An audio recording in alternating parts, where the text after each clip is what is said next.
আচ্ছা, তাহলে শুরু করা যাক। হ্যাঁ, কালকের ক্লাসে যে অবধি বলেছি তারপর থেকে বলি।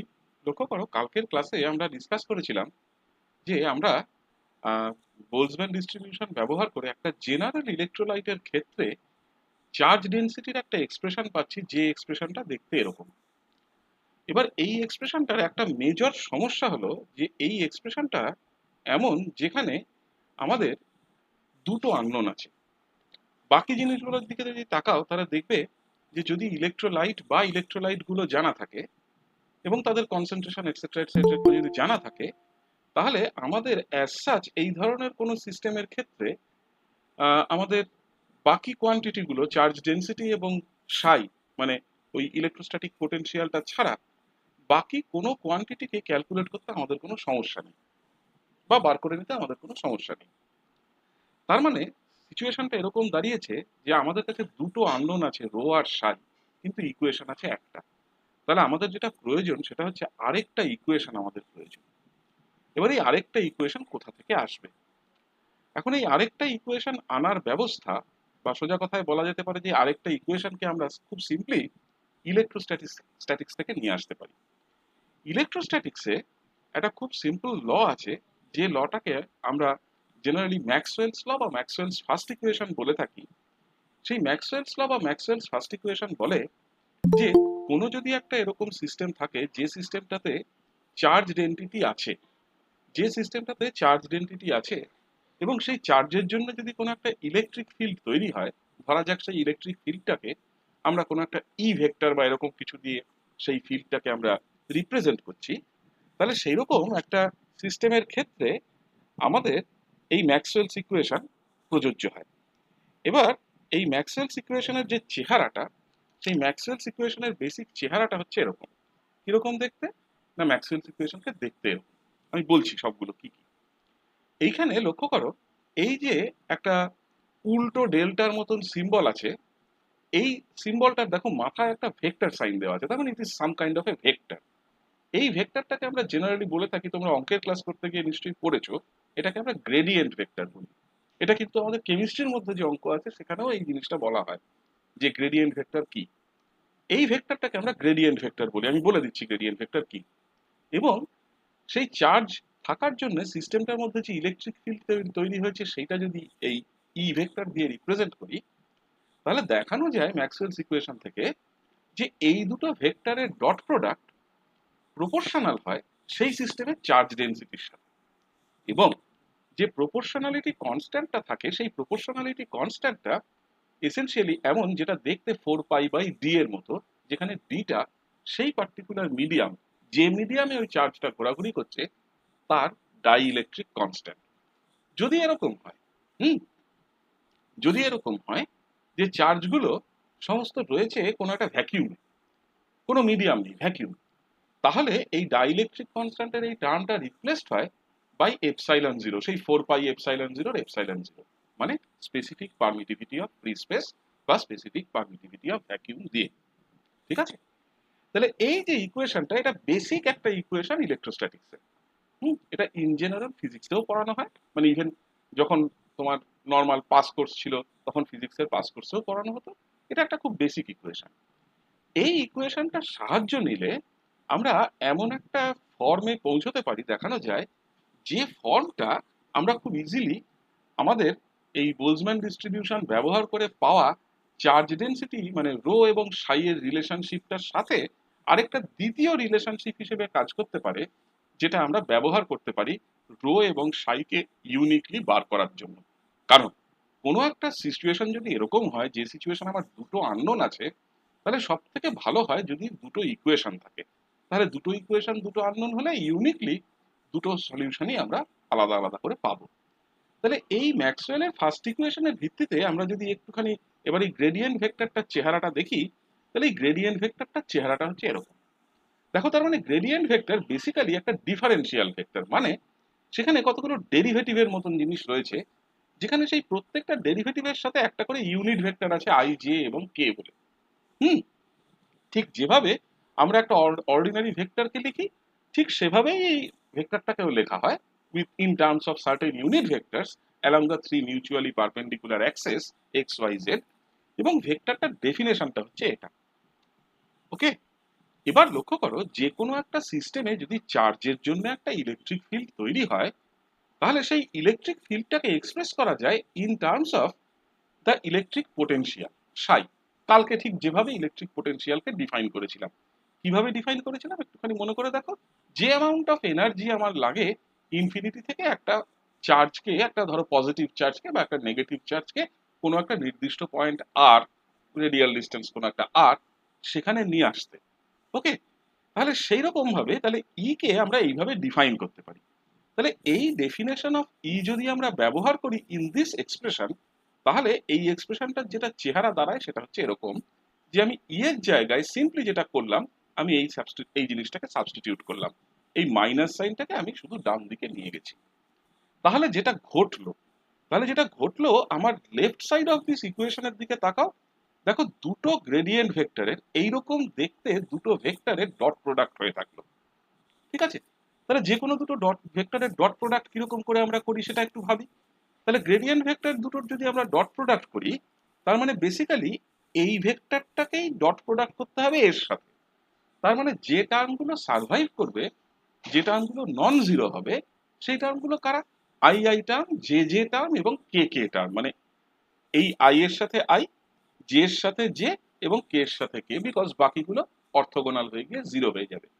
তার মানে আমার এফেক্টিভলি গ্রেডিয়েন্ট ভেক্টর দুটোর যদি ডট প্রোডাক্ট নেওয়া যায়, তাহলে আমরা আলটিমেটলি যেটা পাবো, আই আই টার্মটা সার্ভাইভ করবে, আই এই তোমার del two del x two হয়ে যাবে, যে যে টার্মটা সার্ভাইভ করবে সেটা del two del y two হয়ে যাবে, এবং কে কে টার্মটা সার্ভাইভ করবে সেটা del two del z two হয়ে যাবে। তাহলে আমি এফেক্টিভলি ডান দিকে যেটা পাবো সেটা হচ্ছে এটা। একটু নোটিস করো, দেখতে এই যে জিনিসটা যেটা এসছে, এই জিনিসটা দেখতে একদম আমাদের কোয়ান্টাম মেকানিক্সের ল্যাপ্লাসিয়ান অপারেটরের মতো, কিন্তু আমরা তো কোয়ান্টাম মেকানিক্যাল কোনো কিছু করছি না, so this is not an operator. তাহলে এটা যদি অপারেটর না হয় তাহলে এটা কি? এই জিনিসটাকে যে কোনো ক্লাসিক্যাল পিকচারের আওতায় আমরা এই জিনিসটাকে বলে থাকি একটা ল্যাপ্লাসিয়ান ফাংশন। ওকে, তাহলে লক্ষ্য করে দেখবে কোয়ান্টাম মেকানিক্স পড়তে পড়তে বা পড়ানোর সময় অনেক সময় এই কথাটা বলা হয়ে থাকে যে কোয়ান্টাম মেকানিক্সের যে অপারেটরগুলো আমরা সচরাচর ব্যবহার করি, কাদেরকে ব্যবহার করি কোয়ান্টাম মেকানিক্সে? ফিজিক্যালি অবজারভেবল কোয়ান্টিটিগুলোর সাথে অ্যাসোসিয়েটেড অপারেটর আমরা কোয়ান্টাম মেকানিক্সে ব্যবহার করি। এই কথাটা অনেক সময় কোয়ান্টাম মেকানিক্স পড়ার সময় বলা হয় যে কোয়ান্টাম মেকানিক্সে যেটা অপারেটর সেটা করসপন্ডিং একটা তার ফাংশন ক্লাসিক্যাল মেকানিক্সে আছে, এটা তার একটা নিদর্শন মাত্র, এটা তার একটা উদাহরণ মাত্র। তার মানে লক্ষ্য করো, যে জিনিসটা কোয়ান্টাম মেকানিক্সের ল্যাপ্লাসিয়ান অপারেটর, সেই জিনিসটাই ক্লাসিক্যাল পিকচারের আওতায়। কারণ আমরা যখনই ইলেকট্রোস্ট্যাটিক্স করছি আমরা ক্লাসিক্যাল ইলেকট্রোস্ট্যাটিক্স করছি, আমরা ম্যাক্সওয়েলের ইকুয়েশন নিয়ে কাজ করছি, মানে সেটা ক্লাসিক্যাল ইলেকট্রোস্ট্যাটিক্স। তার মানে সেই ক্লাসিক্যাল ইলেকট্রোস্ট্যাটিক্স এর মধ্যে ল্যাপ্লাসিয়ান ফাংশনটা অলরেডি আছে। ওকে, তার মানে আমি যদি এই জিনিসটাকে, তাহলে এই ডট প্রোডাক্টটাকে এই ল্যাপ্লাসিয়ান ফাংশন দিয়ে লিখি, তাহলে আমার ইকুয়েশনটার চেহারা দাঁড়ালো এটা। ওকে, এই ইকুয়েশন যেটা বেসিক্যালি ম্যাক্সওয়েলের ফার্স্ট ইকুয়েশন বা simple Maxwell's law of electrostatics থেকে ডিরাইভড। হ্যাঁ, এই ইকুয়েশনটাকে আমরা এক কথায় বলে থাকি অ্যাজ দ্য পয়জন ইকুয়েশন। হ্যাঁ, পয়জন নয় কিন্তু, হ্যাঁ মানে বিষ নয়, তাহলে একটা এস থাকতো। হ্যাঁ, নামটা খুব অদ্ভুত, এক ফ্রেঞ্চ ভদ্রলোকের নামে, এদেরকে বলা হয় পয়জন ইকুয়েশন। এই পয়জন ইকুয়েশন তার মানে এমন আরেকটা ইকুয়েশন দেখো, যে ইকুয়েশনটার মধ্যে সাই এবং রো, মানে ইলেকট্রোস্ট্যাটিক পোটেনশিয়াল এবং চার্জ ডেনসিটি দুটোই আছে। তার মানে দেখো, আমাদের গতকালকে ডিরাইভ করা ইকুয়েশনের সাথে আমরা যদি এই পয়জন ইকুয়েশনকে সঠিকভাবে ব্যবহার করতে পারি, তাহলে এই দুটো ইকুয়েশনের সাথে যে দুটো আননোন যোগ মানে জড়িত, সাই এবং রো, তাহলে আমাদের হিসেব মতন উচিত আমরা এই দুটো আননোন সাই এবং রো দুটোকেই ইউনিকলি বার করতে পারবো। ঠিক আছে, তাহলে এই উদ্দেশ্য নিয়ে আমরা এই পয়জন ইকুয়েশনটাকে ব্যবহার করব। ঠিক আছে, এবং কালকে ডিরাইভ করা ইকুয়েশনটা যেটা চার্জ ডেনসিটির একটা এক্সপ্রেশন ছিল ইন টার্মস অফ সাই, সেই ইকুয়েশনটাকেও আমরা সাথে রাখবো। তাহলে বেসিক্যালি আমাদের হাতে এখন কি কি এলো? তাহলে আমাদের হাতে যেটা এলো, গতকালকের ক্লাস থেকে এটা এসেছিল, এবং আজকের ক্লাস থেকে আমরা পয়জন ইকুয়েশন পেলাম। হলো, এবার পয়জন ইকুয়েশনের দিকে যদি একটু তাকাও, তাহলে কয়েকটা জিনিস লক্ষণীয়। কি কি জিনিস লক্ষণীয়? প্রথম দেখো, এই যে ল্যাপ্লাসিয়ান ফাংশনটা আছে, এই ল্যাপ্লাসিয়ান ফাংশনটা দেখতে কেমন? del 2 del x2 plus del 2 del y2 plus del 2 del z2। তার মানে এই ল্যাপ্লাসিয়ান ফাংশনের ভেতরে বেসিক্যালি যেটা ঢুকে বসে আছে সেটা হচ্ছে এক্স ওয়াই এবং জেড কোঅর্ডিনেটের সাপেক্ষে সেকেন্ড ডেরিভেটিভ গুলো ঢুকে বসে আছে। তার মানে পয়জো ইকুয়েশনকে এরকম ভাবে লিখে রাখলে যদি সেটা খুব অবভিয়াস নাও হয়, যদি চোখে ডিরেক্টলি নাও পড়ে, তৎসত্ত্বেও একটা জিনিস পরিষ্কার যে পয়জো ইকুয়েশন আসলে একটা ডিফারেন্সিয়াল ইকুয়েশন। কিরকম differential equation? It is a partial differential equation. কিরকম partial differential equation? It is a second order partial differential equation. Homogeneous না ইনহোমোজেনাস?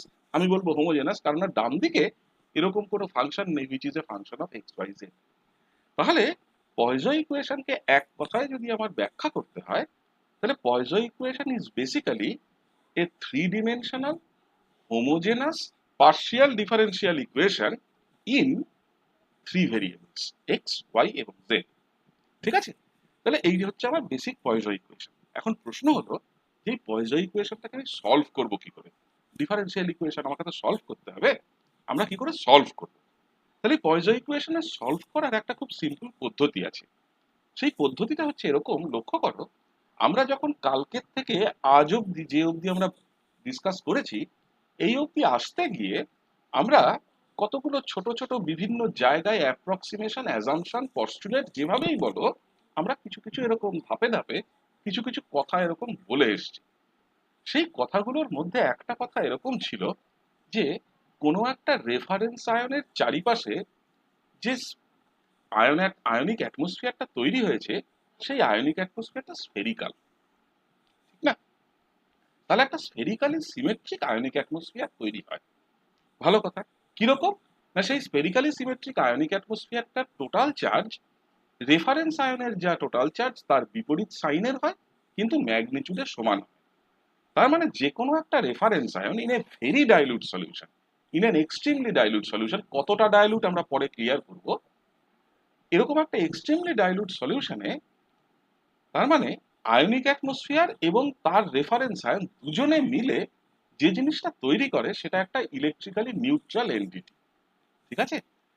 এই জিনিসটাকে যদি মাথায় রাখি, মাথায় রেখে যদি পয়জো ইকুয়েশন সলভ করতে যাই, তাহলে আমাদের অঙ্কটা করতে সুবিধা হবে। বেশ, তাহলে এই জিনিসটাকে মাথায় রেখে আমি যদি আরো এক ধাপ এগিয়ে নিয়ে এই কথাটা বলি যে পয়জো ইকুয়েশন তো তাহলে তার মধ্যে তো তিনটে ভেরিয়েবল ঢুকে বসে আছে। কোথায় আছে? এই ল্যাপ্লাসিয়ান ফাংশনটার মধ্যে।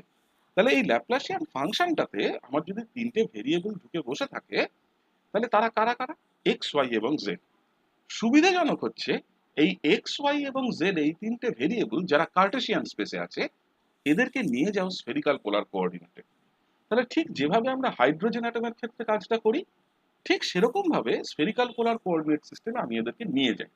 তাহলে X in spherical polar coordinate system হবে r sine theta cos phi, Y হবে r sine theta sine phi এবং জেড হবে আর কস থিটা, প্রোভাইডেড আমি আমার অ্যাক্সিস গুলোকে এইরকম ভাবে সাজিয়েছি। আমি অ্যাক্সিস গুলোকে কোন ওরিয়েন্টেশনে রেখেছি তার উপরে এই এক্স ওয়াই এবং জেড এর মিউচুয়াল ভ্যালুগুলো ডিপেন্ড করে। ঠিক আছে? তাহলে যেভাবে যে অর্ডারে আমি এই অ্যাক্সিস গুলোকে রেখেছি, তাতে আমি যে যে ডেফিনেশন গুলো দিলাম, অর্থাৎ এক্স হচ্ছে আর sine theta cos phi, Y হচ্ছে আর সাইন থিটা সাইন ফাই এবং জেড হচ্ছে আর কস থিটা, তাহলে এটা তার উপর ডিপেন্ডেন্ট। ভালো কথা।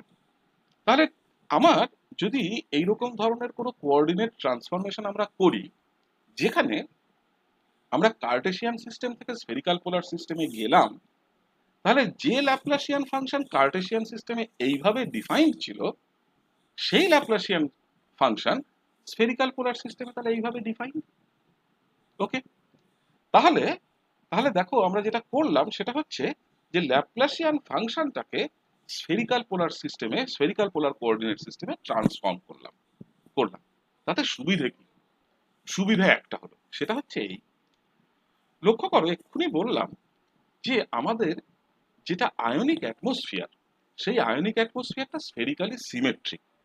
স্ফেরিক্যালি সিমেট্রিক যে কোনো একটা সিচুয়েশন যদি থাকে, সেটা তার উপরে সেই রকম ধরনের একটা সিচুয়েশনে কোনো অ্যাঙ্গেলের ওপর ডিপেন্ডেন্স থাকে না। ঠিক যেমন করে নাকি তুমি যখন হাইড্রোজেন অ্যাটমের সলিউশন পাও, তখন দেখবে যেগুলো স্ফেরিক্যালি সিমেট্রিক অরবিটাল, যেমন এস অরবিটাল, এস অরবিটালের ওপর কোনো অ্যাঙ্গেলের ডিপেন্ডেন্স নেই। তাহলে আমাদের এই ক্ষেত্রেও যেহেতু আয়নিক অ্যাটমসফিয়ারটা স্ফেরিক্যালি সিমেট্রিক, তাহলে এই যে ল্যাপ্লাসিয়ান ফাংশনের মধ্যে যত রকমের অ্যাঙ্গেল আছে থিটা এবং ফাই, অ্যাকচুয়ালি ল্যাপ্লাসিয়ান ফাংশনটা ডিপেন্ড করে না on theta and phi for this spherically symmetric situation. তাহলে স্ফেরিক্যাল সিমেট্রি থাকার জন্য আমাদের একটা সুবিধের জায়গা তৈরি হলো, সেটা হচ্ছে এই যে এই যে ডেরিভেটিভ গুলো আছে with respect to theta and phi, এই ডেরিভেটিভ গুলো আমাদেরকে ক্যালকুলেট করার কোনো প্রয়োজন নেই। কেন প্রয়োজন নেই? এই কারণে প্রয়োজন নেই, because since the system is spherically symmetric, none of its property depend on any of the angular variables. Angular ভেরিয়েবলগুলোর উপর সেই প্রপার্টির কোনো রকম তোমার নির্ভরশীলতা নেই। তাহলে এইটা যদি আমার বেসিক জিনিস দাঁড়ায় যে আমার এই অ্যাঙ্গুলার ডিপেন্ডেন্সটা নেই, তাহলে আমার যে ল্যাপ্লাসিয়ান অপারেটরের ক্ষেত্রে আমি অতগুলো ভেরিয়েবল দিয়ে লিখছিলাম, আমি যখন তাকে এই ফর্মে লিখছিলাম, এখন তার মানে আমার এই থিটা ডিপেন্ডেন্ট টার্ম এবং ফাই ডিপেন্ডেন্ট টার্ম আর এই ল্যাপ্লাসিয়ান ফাংশনের এক্সপ্রেশনে থাকবে না, পড়ে থাকবে শুধুমাত্রই আর ডিপেন্ডেন্ট টার্মটা। তাহলে সুবিধে কি হলো? লক্ষ্য করো, আমি যদি কার্টেসিয়ান স্পেসে থাকতাম, কার্টেসিয়ান স্পেসে থাকলে আমাকে তিনটে ভেরিয়েবলকে নিয়ে সাইমালটেনিয়াসলি কাজ করতে হতো। কিন্তু যেই মুহূর্তে আমি স্ফেরিক্যাল পোলার কোঅর্ডিনেট স্পেসে চলে আসলাম, আমার চোখের সামনে দেখতে পাচ্ছি যে দুটো অ্যাঙ্গুলার ভেরিয়েবল আছে, এবং যেহেতু সিস্টেমটা স্ফেরিক্যালি সিমেট্রিক, এই অ্যাঙ্গুলার ভেরিয়েবলের উপর কোনো ডিপেন্ডেন্স নেই। ডিপেন্ডেন্স কার উপরে থাকলো? শুধুমাত্র রেডিয়াল কোঅর্ডিনেটটার উপরে থাকলো।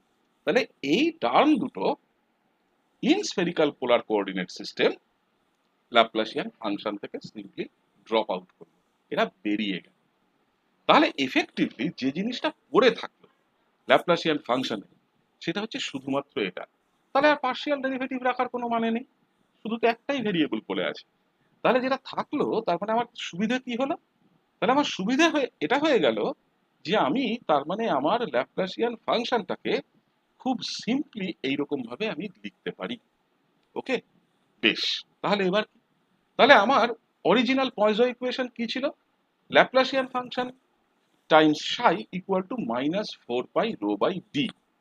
তাহলে আমার পয়জো ইকুয়েশনের চেহারা এখন দাঁড়ালো এরকম। আমি এখানে একটা সাই মিস করেছি, আমি পাঠানোর আগে বসিয়ে দেবো।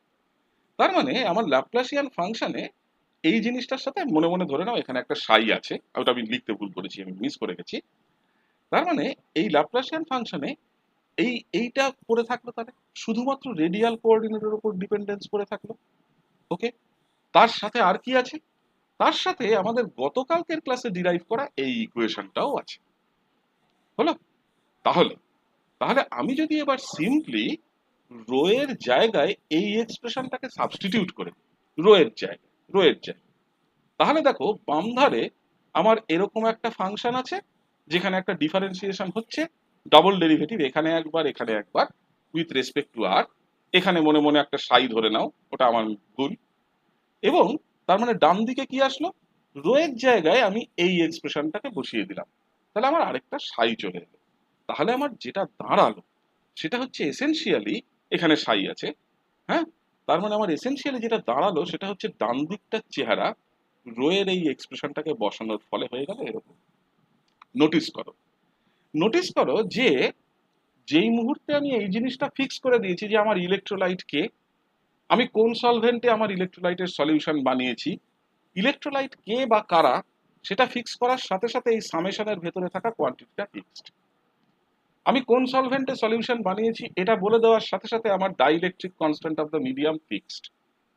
একটা নির্দিষ্ট এক্সপেরিমেন্টাল টেম্পারেচারে, সে রুম টেম্পারেচারে আমি কাজটা করছি, temperature fixed. This is the Boltzmann constant, it is fixed.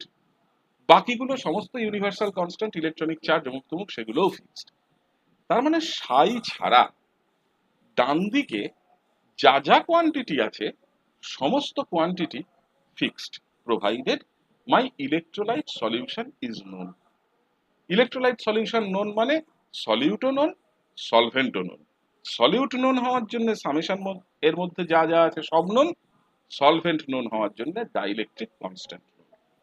তাহলে এই সাই বাদ দিয়ে যতটুকু আছে তাকে যদি আমি একটা নতুন কনস্ট্যান্ট দিয়ে রিপ্রেজেন্ট করি, যে কনস্ট্যান্টটাকে আমি বলছি কাপ্পা স্কয়ার, তাহলে এই কনস্ট্যান্টটার চেহারা হয়ে গেল এরকম। That's it. তাহলে আমার যেটা পয়জো ইকুয়েশন, সেই পয়জো ইকুয়েশনটা কত সিম্পলিফাইড হয়ে গেল, যে কি আছে তাহলে লেফট সাইডে এই ফাংশনটা টাইমস সাই, ডান দিকে কাপ্পা স্কোয়ার সাই। তার মানে এফেক্টিভলি আমার পয়জো ইকুয়েশনের চেহারা হলো এইরকম। ওকে, এই ইকুয়েশন, যেখানে লক্ষ্য করো আমরা পয়জো ইকুয়েশন তো আছেই, তার সাথে বোলজম্যান ডিস্ট্রিবিউশন থেকে পাওয়া একটা রেজাল্টকে ব্যবহার করছি। এই ইকুয়েশনটাকে ওই কারণে অনেক সময় পয়জো বোলজম্যান ইকুয়েশন বলে, কারণ এখানে আমরা রো এর যে এক্সপ্রেশনটা ব্যবহার করেছি, রো এর সেই এক্সপ্রেশনটা কিন্তু বোলজম্যান ডিস্ট্রিবিউশন থেকে পাওয়া। হ্যাঁ, তাহলে এই যে পয়জো বোলজম্যান ইকুয়েশন আমরা পেলাম, এখন প্রশ্ন আসছে যে এই পয়জো বোলজম্যান ইকুয়েশনকে আমরা সলভ করব কি করে। এই পয়জো বোলজম্যান ইকুয়েশনের সলিউশনটা আমরা কিভাবে বার করব, এটা বার করার একটা সিম্পল রাস্তা আছে। আমরা যেটা করি, এটাকে সলভ করতে গেলে মাথায় রাখো যে দেখো, this is some sort of a second order homogeneous differential equation in psi. সাইটা কি? Electrostatic potential at a distance r. তাহলে সাই, এই কোয়ান্টিটিটা মানে electrostatic potential at a distance r is obviously a function of আর।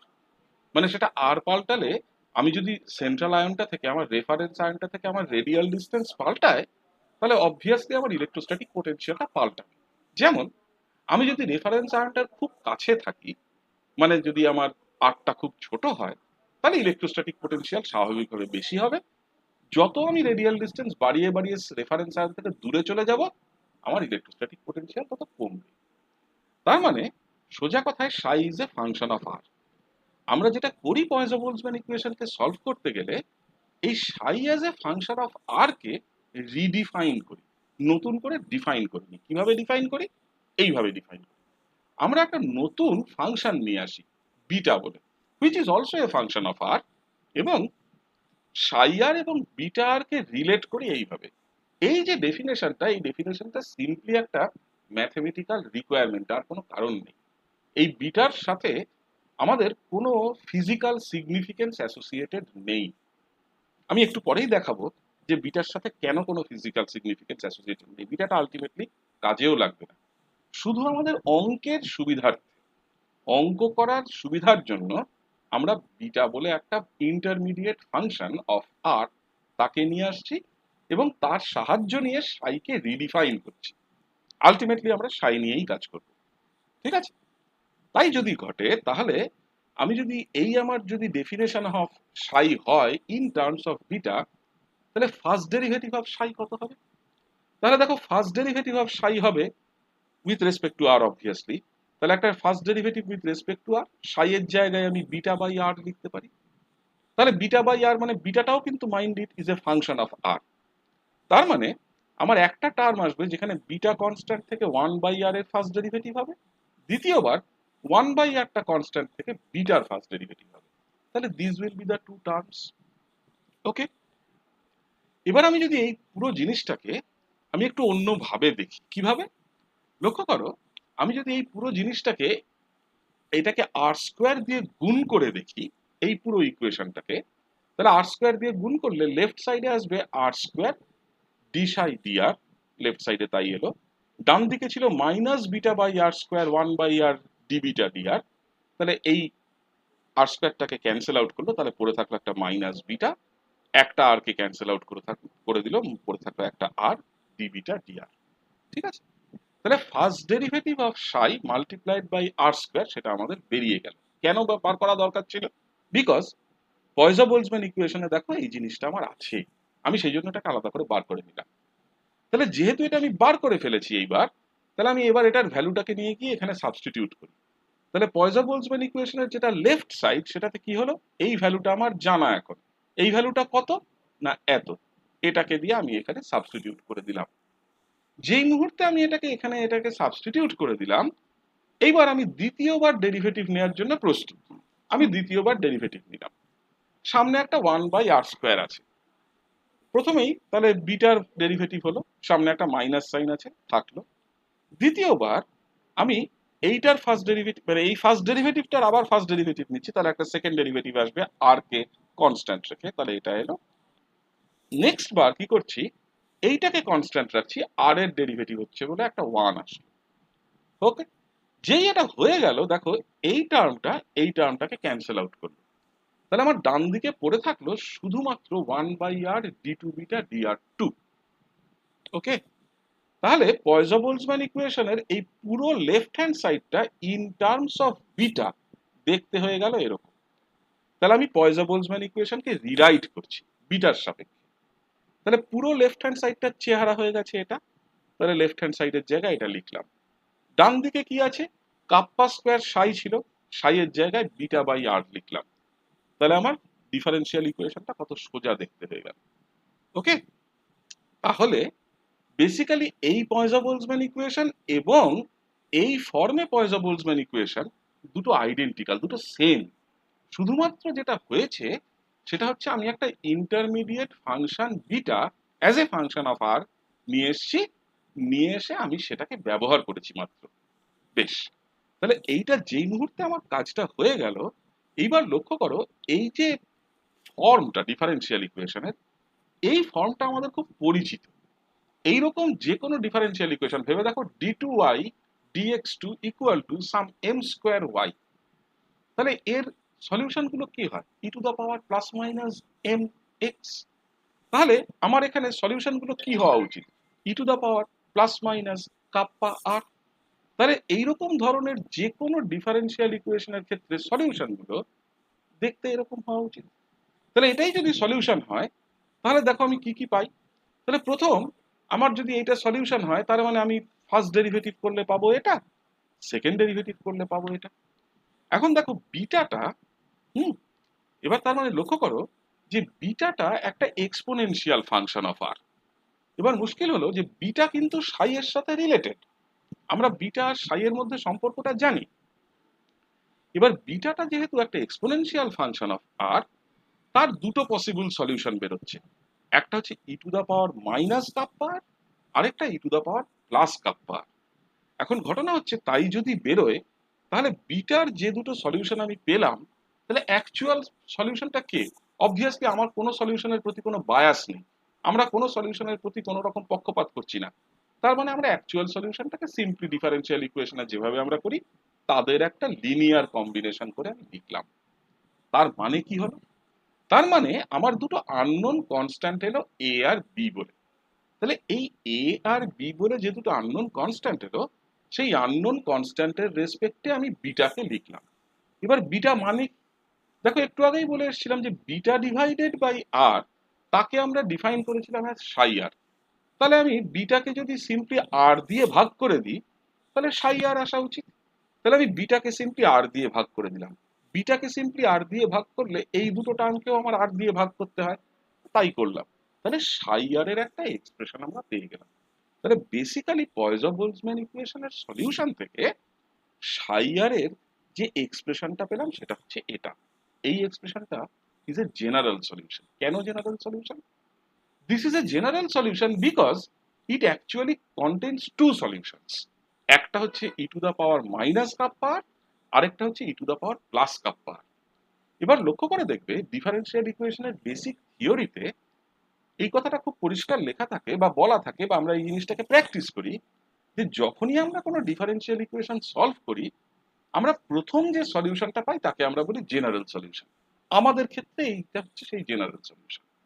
এবার যে কোনো physical সিস্টেমের ক্ষেত্রে ডিফারেন্সিয়াল ইকুয়েশন লিখলে তার সাথে অ্যাসোসিয়েটেড কিছু বাউন্ডারি কন্ডিশন থাকে। যেমন আমি একটা এক্সাম্পল দিচ্ছি, যখন ফার্স্ট অর্ডার কেমিক্যাল রিঅ্যাকশন আমরা দেখি, তখনও কিন্তু আমরা একটা ডিফারেন্সিয়াল ইকুয়েশন সলভ করি। সেই ডিফারেন্সিয়াল ইকুয়েশনের যেটা সলিউশন বেরোয় প্রথমে, সেটা জেনারেল সলিউশন। সেই জেনারেল সলিউশনটা থেকে আমরা অ্যাকচুয়াল ইন্টিগ্রেটেড রেট লটা যখন লিখি, তখন কিন্তু আমরা কতগুলো কন্ডিশন ইউজ করি। কিরকম? আমরা বলি যে at t equal to zero, যখন জাস্ট রিয়াকশনটা শুরু হয়েছিল, তখন the concentration of the reactant c was c zero. তাহলে at t equal to zero, c equal to c zero, এই কন্ডিশনটা কিন্তু আমরা সাবস্টিটিউট করি আমাদের সেই ডিফারেন্সিয়াল ইকুয়েশনটার মধ্যে, সেই সলিউশনটার মধ্যে রাখা। এই যে এই যে কোনো একটা কন্ডিশনকে সাবস্টিটিউট করা, এই যে কোনো রকম ধরনের একটা কন্ডিশনকে সাবস্টিটিউট করার ঘটনাটা, এটাকে যদি কেউ ম্যাথমেটিক্যালি বলে তাহলে হচ্ছে এরকম, যে আমি যে সলিউশনটা ইনিশিয়ালি পেয়েছিলাম সেই সলিউশনটা ছিল জেনারেল সলিউশন। যেই মুহূর্তে আমি তার মধ্যে একটা বাউন্ডারি কন্ডিশন বসিয়ে দিলাম, আমি যে সলিউশনটা পাবো that is the particular solution. তাহলে যে কোনো ডিফারেন্সিয়াল ইকুয়েশনে দু ধরনের সলিউশন হওয়া সম্ভব, একটা হচ্ছে জেনারেল সলিউশন আর একটা হচ্ছে পার্টিকুলার সলিউশন। জেনারেল সলিউশন থেকে পার্টিকুলার সলিউশনে যাব কি করে? না, জেনারেল সলিউশন থেকে পার্টিকুলার সলিউশনে যাব by the substitution of a suitable boundary condition.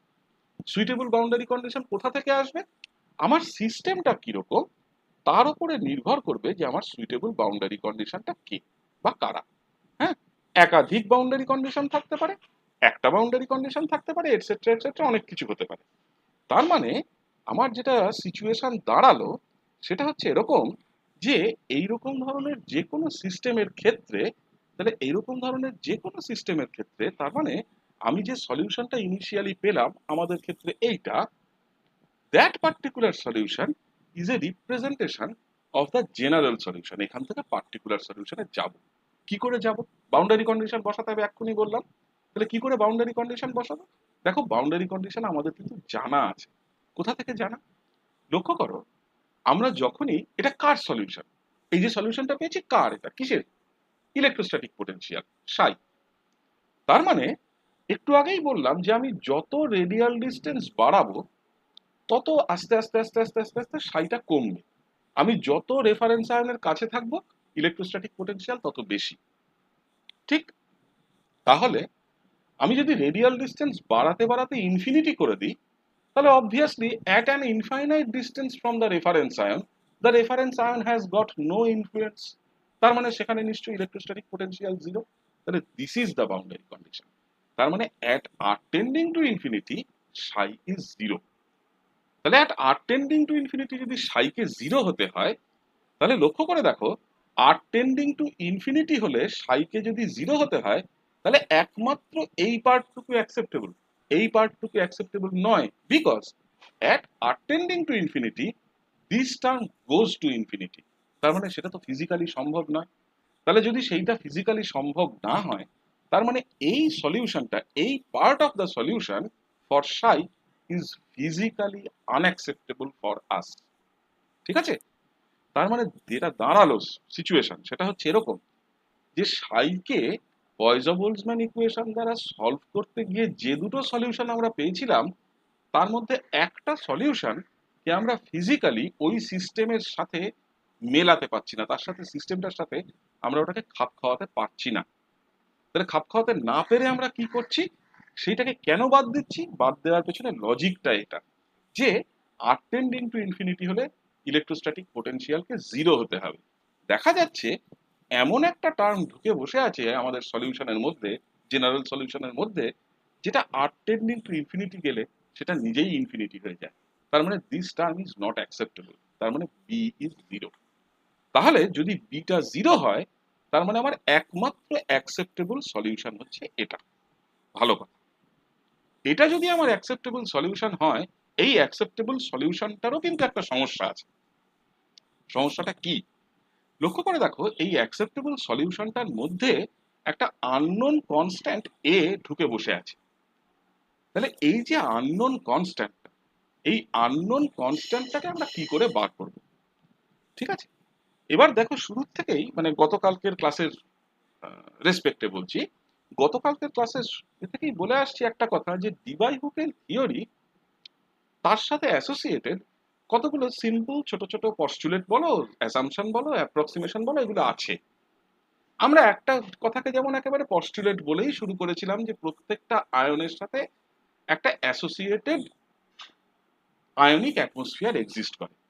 তার সাথে একটুখানি পরে এগিয়েই বলেছিলাম যে এই আয়নিক অ্যাটমসফিয়ারটা তখনই আমরা খুব ভালোভাবে ফিল করতে পারবো বা রিয়েলাইজ করতে পারবো প্রোভাইডেড সেই আয়নিক অ্যাটমসফিয়ারটা যদি স্ফেরিক্যালি সিমেট্রিক হয়।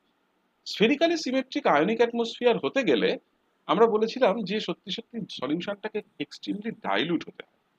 তাহলে এই কথাগুলো আমাদের থিওরির ডেভেলপমেন্টের সাথে সাথে আমরা কতগুলো কথাকে মেনে নিতে বাধ্য হয়েছি। তার মধ্যে এটাও একটা, যে তার মানে যে ডিবাই হুকেল থিওরি ডিরাইভ করার জন্য আমরা পড়াশোনাটা করছি, সেই ডিবাই হুকেল থিওরি ভ্যালিড হবে এক্সট্রিমলি বা অ্যাপ্রিসিয়েবলি ডাইলুট সলিউশনের জন্য।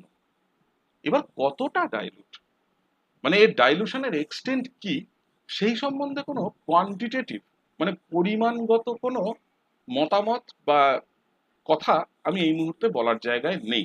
সেটা আমরা পরবর্তীকালে বলবো যে কতটা ডাইলুট, ডাইলুট মানে কতটা ডাইলুট। তাহলে এই যে কতটা ডাইলুট সেই জায়গাটাকে যদি উজ্জ্বল রাখি, তাহলেও একটা কথা এইটুকু বলতে পারি যে খুব ডাইলুট সলিউশন যদি না হয় তাহলে ডিবাইহুকেল থিওরি অ্যাপ্লিকেবল হবে না। তাহলে এই যে আমার কনস্ট্যান্টটা পড়ে থাকলো এ বলে, সেই আননোন কনস্ট্যান্টটাকে আমরা বার করব কি করে for such an extremely dilute solution. এইবার এই যে কনস্ট্যান্টটা এ, এটাকে যদি আমার সত্যি বার করতে হয়, তাহলে এইরকম ধরনের একটা সিস্টেমের সাথে অ্যাসোসিয়েটেড আরো কিছু প্রপার্টিকে আমার স্টাডি করতে হয়। কিরকম? লক্ষ্য করো যে আমরা যখনই ডিবাইহুকেল থিওরির কথা বলছি, খুব ডাইলুট সলিউশনের ক্ষেত্রে ওই যে রেফারেন্স চার্জটা, রেফারেন্স যে আয়নটাকে আমরা নিয়েছিলাম, কালকের ক্লাসে বলেছিলাম যে নিজেদের সুবিধার্থে, আমাদের নিজেদের ডেরিভেশনের সুবিধার্থে ফর দ্য টাইম বিং ধরে নিই যে সেই রেফারেন্স আয়নটা একটা ক্যাটায়ন, একটা পজিটিভ। তাহলে সেই রেফারেন্স আয়নটা যদি একটা ক্যাটায়ন বা একটা পজিটিভ আয়ন হয়, তাহলে তার সাথে অ্যাসোসিয়েটেড যে আয়নিক অ্যাটমসফিয়ারটা আছে, সেই আয়নিক অ্যাটমসফিয়ারটা মোস্ট অফ দ্য টাইম তৈরি হবে বাই নেগেটিভ চার্জেস, তাই না? তাহলে যদি একটা পয়েন্ট চার্জ হয় আমার ওই রেফারেন্স আয়নটা, আমি যদি ধরে নিই যে আমার রেফারেন্স আয়নটাকে আমি একটা পয়েন্ট চার্জ হিসেবে ট্রিট করছি, তাহলে রেফারেন্স আয়নটাকে পয়েন্ট চার্জ হিসেবে ট্রিট করছি মানে কি? একটা পয়েন্টের ডেফিনেশন কি? একটা পয়েন্ট আমরা সেই জিওমেট্রিক এন্টিটিটাকে পয়েন্ট বলি যার কোনো ডাইমেনশন নেই। দেখো এটাও একটা অ্যাপ্রক্সিমেশন ডিবাইহুকেল থিওরির মধ্যে। কেন? যে কোনো একটা আয়নের একটা আয়নিক রেডিয়াস আছে, আমরা সেই আয়নিক রেডিয়াসটাকে আমরা সিম্পলি ইগনোর করছি, ইগনোর করে বলছি যে ওই আয়নিক রেডিয়াস আছে কি নেই আমার জানার দরকার নেই, ওটা একটা পয়েন্ট চার্জ। তার মানে this is again an approximation. তাহলে এই এন্টায়ার ডিবাইহুকেল থিওরির ডেরিভেশনটা এই দ্বিতীয় অ্যাপ্রক্সিমেশনটার উপরেও ডিপেন্ডেন্ট, যে আমার আয়নিক অ্যাটমসফিয়ারটা কে আমরা বেসিক্যালি একটা রেফারেন্স আয়ন যাকে পয়েন্ট চার্জ হিসেবে ট্রিট করছি, তার রেসপেক্টে আমরা আয়নিক অ্যাটমসফিয়ারটাকে ভাবছি। ঠিক আছে? তাহলে এই যে পরিস্থিতিটা, তাহলে এইরকম ভাবে একটা আয়নিক অ্যাটমসফিয়ারকে যদি চিন্তা করা যায়, তাহলে এইরকম একটা ভাবে আয়নিক অ্যাটমসফিয়ারকে চিন্তা করলে আমরা তার মানে এই কথাটাকে কাজে লাগিয়ে এই বেসিক জায়গাটাকে, এই আয়নিক অ্যাটমসফিয়ারটাকে একটা পয়েন্ট চার্জের সাথে অ্যাসোসিয়েট করে আমরা চেষ্টা করি এই আননোন কনস্ট্যান্ট এটাকে বার করতে। কি করে করব? ঠিক আছে? তাহলে এবার ভাবি যে সিচুয়েশনটা কি হলো। তার মানে আমার রেফারেন্স আয়ন যে ছিল একটা ক্যাটায়ন, তার তাকে সে একটা পয়েন্ট, তার কোনো ডাইমেনশন নিজের নেই। তাহলে আমি তাকে ধরে নিতে পারি যে সে ওই থ্রি ডিমেনশনাল স্পেসে এমন একটা আইসোলেটেড পয়েন্ট চার্জ যার চার্জ হচ্ছে জেড টাইমস ই। জেড হচ্ছে সেই আয়নটার ভ্যালেন্সি, ইটা হচ্ছে ফান্ডামেন্টাল চার্জ। যদি আয়নটার ভ্যালেন্সি 2 হয়, তাহলে 2 টাইমস ফান্ডামেন্টাল চার্জ হচ্ছে ওর টোটাল চার্জ। তাহলে এইরকম একটা চার্জের জন্য যে আয়নিক পোটেনশিয়ালটা আর দূরত্বে তৈরি হয়, সেই আয়নিক পোটেনশিয়ালটার ভ্যালু কত? সিম্পলি কুলম্বস ল আমাকে বলে দেবে। একটা পয়েন্ট চার্জ থাকলে তো বার করা খুব সোজা, কুলম্বস লই আছে। তাহলে আমি সিম্পল কুলম্বস ল কাজে লাগিয়ে বলতে পারি যে এরকম একটা পয়েন্ট চার্জের জন্য যে আয়নিক পোটেনশিয়াল সাইটা তৈরি হবে একটা ডিস্টেন্স আর, সেই আয়নিক পোটেনশিয়ালটার ফর্ম হবে এটা, যেখানে ডিটা হচ্ছে ওই মিডিয়ামের ডাইলেকট্রিক কনস্ট্যান্ট। ঠিক আছে? এইবার ভাবো যে আমরা একটা এক্সট্রিমলি ডাইলুট সলিউশন নিয়ে এসেছি। কিরকম dilute solution? Extremely dilute solution. কতটা ডাইলুট পরিমাণগতভাবে বলার জায়গায় আমি এখনো পৌঁছইনি, বলতে পারছি না। শুধু এইটুকু বলতে পারি ইট ইজ এক্সট্রিমলি ডাইলুট, মানে as dilute as we can think of, যতটা ডাইলুট ভাবতে পারি। তাহলে সত্যি সত্যি যদি একটা সলিউশন এক্সট্রিমলি ডাইলুট হয়, তাহলে তার সাথে অ্যাসোসিয়েটেড যে কোনো এক ধরনের আয়নের নাম্বার ডেন্সিটি, মানে number of ions present per unit volume, একটা এক্সট্রিমলি ডাইলুট সলিউশনের ক্ষেত্রে খুব ছোট হবে। তাহলে for an extremely dilute solution একটা লিমিটিং কেস এই কথাটা মাথায় রেখো, লিমিটিং কেস মানে একটা সার্টেন লিমিটে আমি এই কথাটা বলতে পারি যে একটা এক্সট্রিমলি ডাইলুট সলিউশনের জন্য আমার যেহেতু number density of ion of any kind, যে কোনো এক ধরনের আয়নের নাম্বার ডেন্সিটি সেটা যদি খুব ছোট হয়, that will tend to zero. If the number density of an ion tends to zero for an extremely dilute solution, তাহলে what will happen to kappa? তাহলে কাপ্পার কি চেহারা হবে? লক্ষ্য করো, কাপ্পা সেটাকে আমরা ডিফাইন করেছিলাম একটু আগে বাই দিস। তাহলে under the condition that the solution is extremely dilute, infinitely dilute, তাহলে this kappa will tend to zero. ঠিক আছে? তাহলে কাপ্পা যদি জিরোর দিকে যায়, তাহলে এই যে টার্মটা e to the power minus kappa r, যেটা নাকি সাই আর এর মধ্যে আছে, বিকজ সাই আর এর এক্সপ্রেশন এক্ষুনি বার করেছি A e to the power minus kappa r by r, এইটা কাপ্পা যদি জিরোর দিকে যায় তাহলে কি হবে? এই টার্মটা লক্ষ্য করে দেখো, this term will go to one. E to the kappa যদি জিরোর দিকে যায় তাহলে e to the power zero is one. তাহলে essentially psi r under such a situation will look like just A by r. তাহলে psi আর এর চেহারা এ by আর হবে কখন?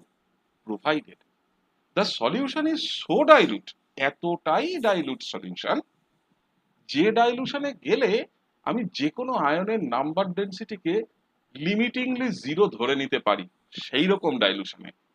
তার মানে দেখো, এতক্ষণ ধরে মানে কালকের থেকে আজ অব্দি, আজকে এই কথাটুকু বলা অব্দি আমরা এক্সট্রিমলি ডাইলুট, খুব ডাইলুট, ইনফাইনাইটলি ডাইলুট, এরকম কতগুলো অ্যাডজেক্টিভ ব্যবহার করে এসেছি সোজা কথায় ডাইলুটের আগে। এখন আমরা অ্যাটলিস্ট এইটুকু করতে পারছি, এখন অ্যাটলিস্ট এইটুকু বলতে পারছি যে এতটা ডাইলুট যে ডাইলুশনে গেলে নাম্বার ডেন্সিটিটাকে জিরোর দিকে লিমিটিংলি অ্যাপ্রোচ করছে, সেই কথাটা যেন বলা যায়। ওকে, তাহলে for an extremely dilute solution psi r can be represented as this. ওকে, তাই যদি ঘটে, লক্ষ্য করো, তাহলে for a point charge psi r has been represented as this. তাহলে এই দুটো এক্সপ্রেশনকে যদি আমি সাইমালটেনিয়াসলি ব্যবহার করি, হ্যাঁ, for a point charge present in an extremely dilute case, present in an extremely dilute solution, তাহলে এখান থেকে আমি এর একটা মান আমি বার করতে পারি। তাহলে এই যে আননোন কনস্ট্যান্ট এটা, এই আননোন কনস্ট্যান্ট এটার একটা ভ্যালু বার করতে গিয়ে আমাকে তাহলে সাইমালটেনিয়াসলি কতগুলো অ্যাপ্রক্সিমেশনের মধ্য দিয়ে যেতে হলো, এই এক্সট্রিম ডাইলুশনে যেতে হলো। কতটা ডাইলুট? এতটা ডাইলুট যেখানে আমি এই কথাটা বলতে পারি বা এই জিনিসটা ধরে নিতে পারি যে আমার সলিউশনটা আলটিমেটলি কিরকম অবস্থায় আছে? এমন একটা পরিস্থিতিতে আছে যার number density of any ion can be taken as approaching towards zero. এইরকম একটা ডাইলুশন, এইরকম একটা ডাইলুশনে কাজটা করছি।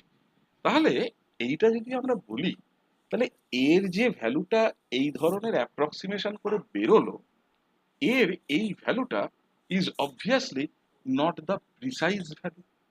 এটা তো একটা অ্যাপ্রক্সিমেট ভ্যালু, বিকজ আমরা একটা অ্যাপ্রক্সিমেশনের মধ্যে দিয়ে এসেছি।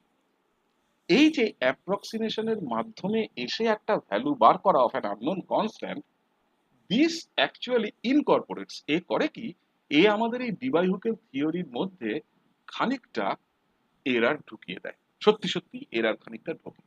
পরবর্তীকালে আমরা ডিবাই হুকের থিওরি পড়া শেষ করে যখন ওনসাগারের মডিফিকেশনে যাব, তখন আমরা দেখব যে এই ধরনের এরার যেগুলো বিভিন্ন স্টেজে, বিভিন্ন ধাপে ধাপে অ্যাপ্রক্সিমেশন বা অ্যাজাম্পশন করার ফলে ঢুকে পড়েছিল, সেই এরার গুলোকে আমাদের একটু একটু করে দূর করতে হয়।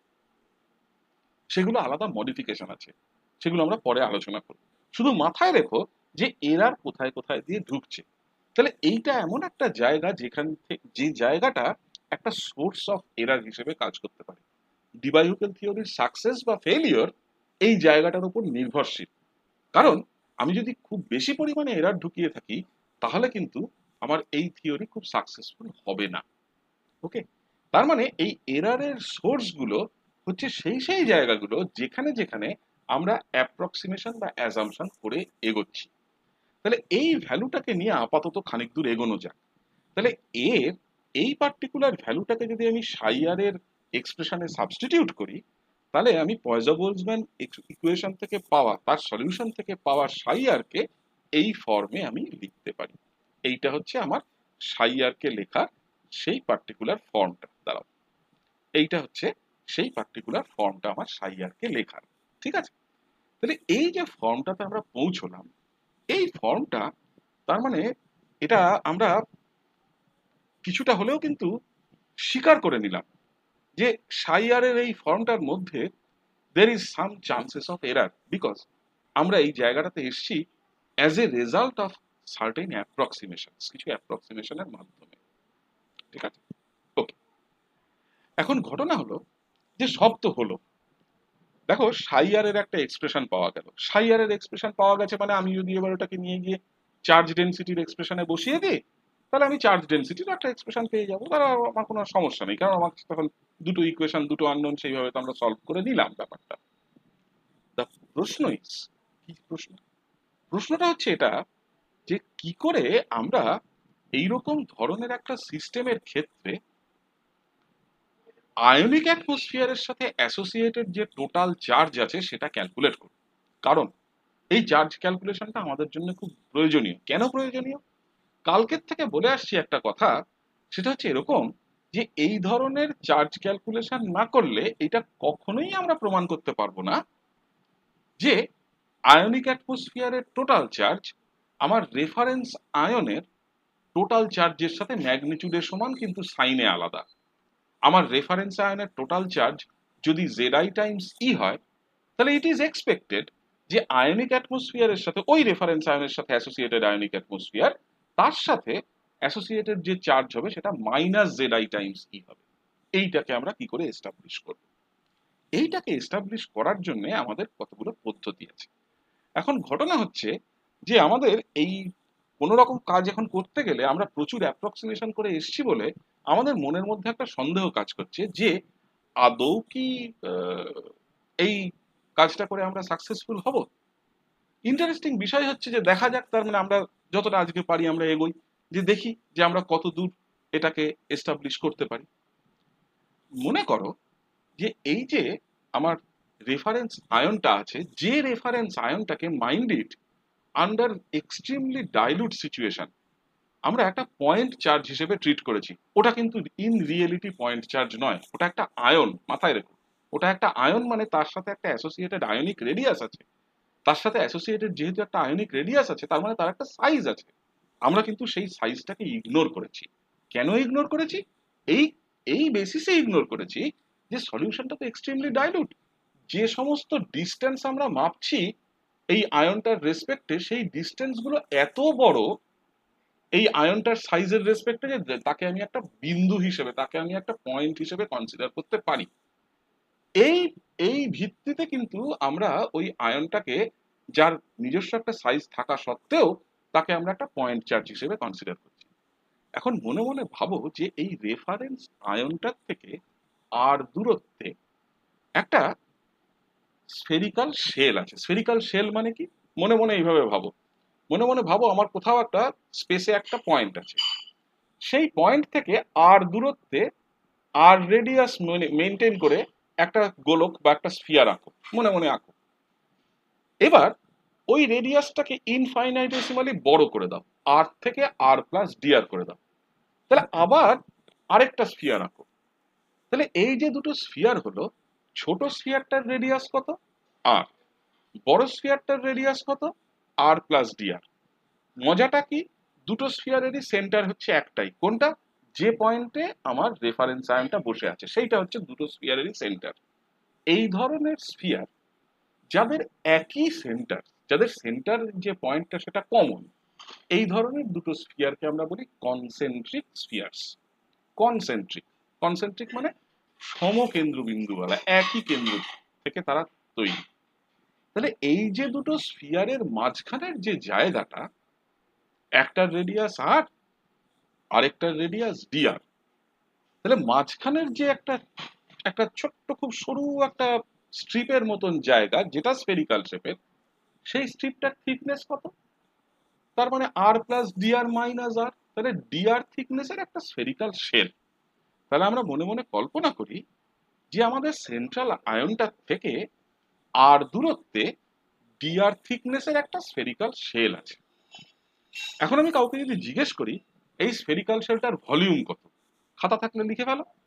তাহলে বড় স্ফিয়ারটার যা ভলিউম মাইনাস ছোট স্ফিয়ারটার যা ভলিউম, তাহলে হবে এই দুটো ভলিউমের বিয়োগফল হবে হচ্ছে এই স্ফেরিক্যাল শেলটার ভলিউম। কত হবে? বড় স্ফিয়ারের ভলিউম কত? 4/3 pi r plus dr whole cube minus ছোট স্ফিয়ারের ভলিউম কত? 4/3 পাই আর কিউব। তাহলে এবার ওই আর প্লাস ডিআর হোল কিউবটাকে এ প্লাস বি হোল কিউবের ফর্মুলায় খুলে ফেলো। তাহলে প্রথম টার্ম আসবে 4/3 পাই থাকলো ব্র্যাকেটে, প্রথম টার্ম আসবে হচ্ছে কি a plus b whole cube, তাহলে একটা প্রথম টার্ম আসবে হচ্ছে r cube plus 3 a square b মানে r square dr plus 3 ab square মানে 3 r dr whole square plus b cube মানে ডিআর হোল কিউব। দেখো ডিআরটা ইনফাইনাইটেসিমালি ছোট, তাহলে ডিআর স্কোয়ার অনেক ছোট, ডিআর টু দা মানে ডিআর এর কিউব আরো ছোট।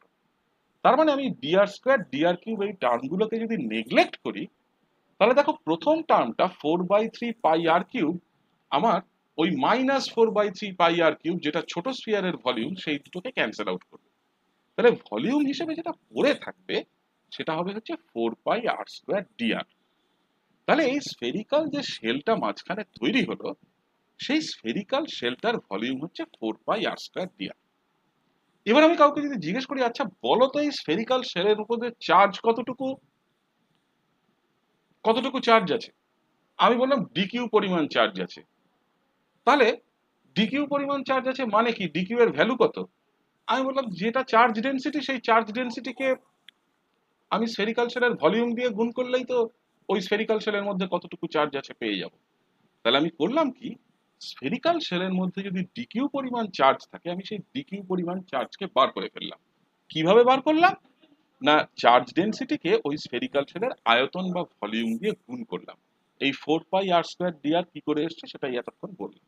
ওকে, বেশ।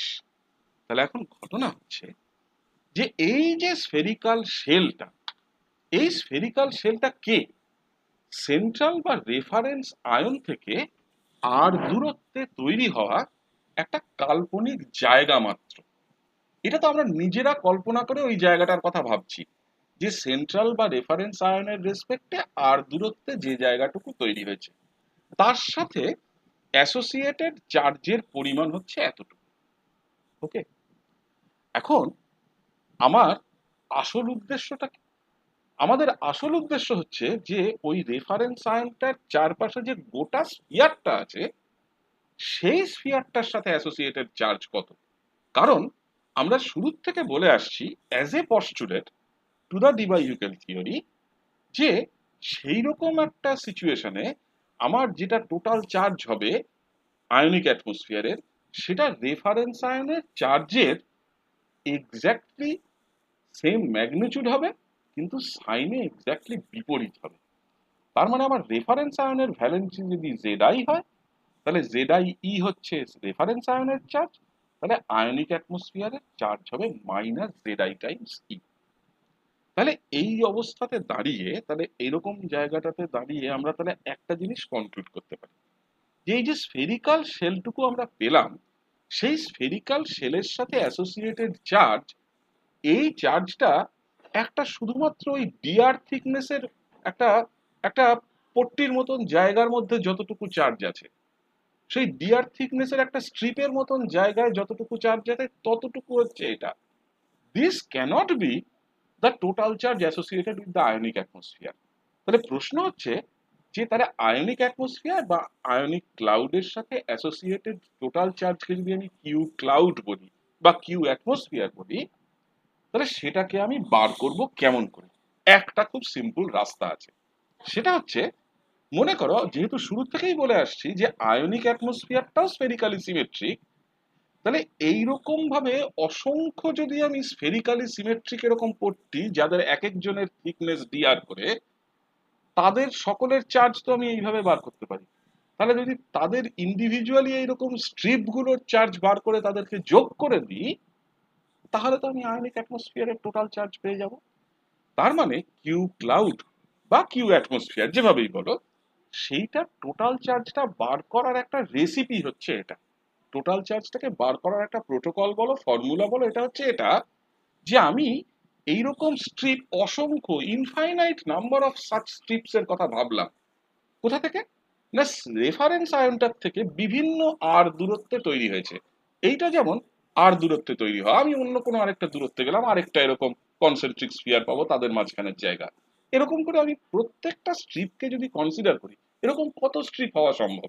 আমি ডিআর যত ছোট নেব তত বেশি এরকম স্ট্রিপ হবে, ডিআর যত বেশি চওড়া নেব, যত বেশি থিকনেসটা বাড়াবো, তত কম এরকম স্ট্রিপ হবে। তার মানে এইরকম স্ট্রিপ, আমি যদি অসংখ্য এরকম স্ট্রিপ পর পর পর পর কনসেন্ট্রিক বসিয়ে যাই, তাদের সকলের চার্জকে যদি আমি যোগ করে দিই, তাহলে আমি ওই ওভারঅল স্ফেরিক্যালি সিমেট্রিক আয়নিক অ্যাটমসফিয়ারটা চার্জটা পেয়ে যাব, মনে করছি পেয়ে যাব। এটা কিন্তু আমি জাস্ট একটা ফর্মুলা বা একটা রেসিপির আকারে দিচ্ছি। এই রেসিপি ব্যবহার করে পুরো ডেরিভেশনটা করলে সেটা আলটিমেটলি ভালো হবে না মন্দ হবে সেটা তো পরের বিষয়, সেটা তো পরে দেখা যাবে। ঠিক আছে? তার মানে তার মানে এই পদ্ধতিটাকে ইউজ করে, এই এই ধরনের কোনো একটা টেকনিককে ব্যবহার করে, তাহলে আমাদের কাজ হবে হচ্ছে এই আয়নিক অ্যাটমসফিয়ারের সাথে টোটাল চার্জটা যেটা সেটা বার করা। আমাদের এখানে দুটো সন্দেহের জায়গা রয়ে গেল। এক, আমরা এই অবধি মানে ডিবাই হুকেল থিওরির এই অবধি আসতে আসতে প্রচুর পরিমাণে অ্যাপ্রক্সিমেশন করে ফেলেছি। Approximation always leads to inaccuracy. যত বেশি অ্যাপ্রক্সিমেশন করবে, তত বেশি বাস্তব থেকে আমরা একটু একটু করে বিচ্যুত হয়ে যাব। যত বেশি আমরা বাস্তব থেকে, রিয়েলিটি থেকে যত বেশি ডিটাচড হয়ে যাব, তত এটা এক্সপেক্টই করব আমরা যে আমাদের এক্সপেরিমেন্টাল ডেটার সাথে বা রিয়েলিটিতে যা ভ্যালু আছে তার সাথে আমরা মেলাতে ইভেনচুয়ালি পারবো না। হ্যাঁ, এরকম বহু জায়গা আছে, এরকম বহু থিওরি আছে যেখানে আবার অ্যাপ্রক্সিমেশন, একটা অ্যাপ্রক্সিমেশন আরেকটা অ্যাপ্রক্সিমেশনকে নালিফাই করে। সেরকম যদি কোনো কিছু হয় তাহলে আমাদের মঙ্গল, যদি সেরকম কোনো কিছু না হয় তাহলে কিন্তু আমরা খুব বেশি দূর এটাকে নিয়ে অগ্রসর হতে পারবো না। ঠিক আছে?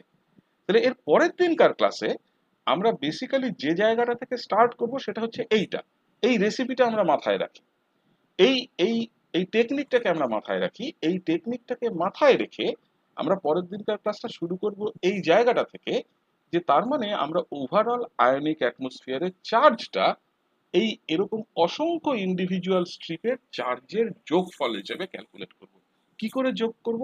সেটা আমরা একটু একটু করে আমরা সেটা পরে অবভিয়াসলি সেটা আমরা দেখব। ঠিক আছে? আমি এই মেটেরিয়াল